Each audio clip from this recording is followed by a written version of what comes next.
வணக்கம் ஸ்ரீ காளியம் சனம் ஸ்ரீ காளியமே போட்டு நான் உங்கள் அன்பு வீடு அன்பு நண்பர் காட்டுகிறேன். நம்ம நீங்க பார்க்க போறது வந்து பாத்தீங்கன்னா மீன ராசி 2026 புத்தாண்டு பேச்சு. இந்த மீன ராசிக்கு இந்த 7.5 சனி ஜென்ம சனி நடந்துகிட்டு இருந்த காலகட்டத்துல இந்த 2026 புத்தாண்டு பலன்கள் எப்படி இருக்கு நம்ம பார்ப்போங்க.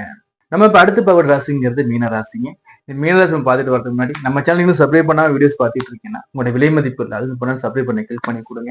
அதே மாதிரி உங்களுடைய ஃப்ரெண்ட்ஸ் நண்பர்கள் உறவினர்கள் கூட எல்லாம் பார்த்து நம்மளுடைய வீடியோ லிங்கை ஷேர் பண்ணுங்க.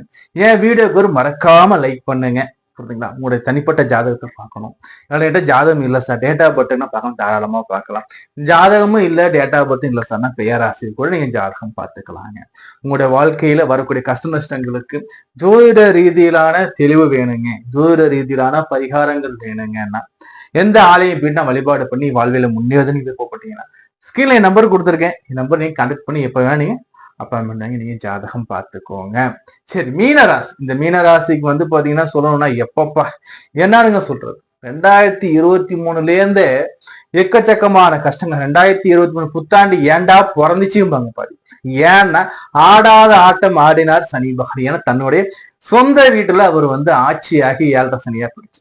7.5 சனியாக விரை சனியாக உட்கார்ந்துருக்கும் பட்சத்துல தனது சொந்த வீடு, தான் வீட்டுல நானே ராஜா நானே என்ன யாரும் கேட்க முடியாது இல்லையா என் வீட்டுல.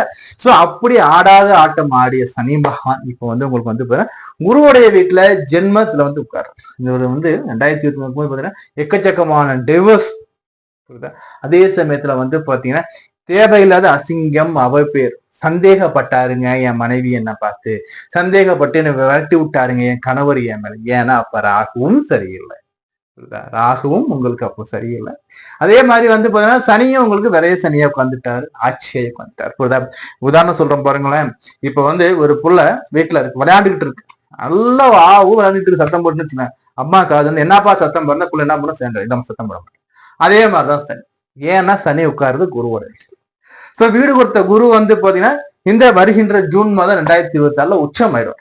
அப்போ குரு உச்சமாய் தன் வீட்டை தானே பார்க்கும்போது சனியால எதுவுமே பண்ண முடியாது. 7.5 சனிலேருந்து நீங்க 7.5 சனிலேருந்து மொத்தமா விடுதலை வெளில வந்த மாதிரி ஃபீல் பண்ணக்கூடிய காலமாக இருக்கும். அப்போ அன்பு மீனராசி நேயர்களை, பொறுமையும் தாய்மை உள்ளமும் கொண்ட மீனராசி என்பர்கள் வாழ்க்கையில எவ்வளவுதான் சவால்கள் வந்தாலும் எதுலையுமே மனம் தளராம எதிர்த்து எல்லாத்தையும் போராடி வெற்றி காணக்கூடியது மீனராசி. மீனராசி குருவுடையது இல்லைங்களா? பொறுமையும் அன்பும் நேர்மையும் நேர்மையான எண்ணமும் கொண்ட மீனராசிக்கு வந்து இந்த காலம் நல்ல காலமா இருக்குங்க. வாழ்க்கையில ஜெயிக்க வேண்டிய காலமா இருக்குங்க. இந்த காலத்தை தவற விட்டுறாதீங்க.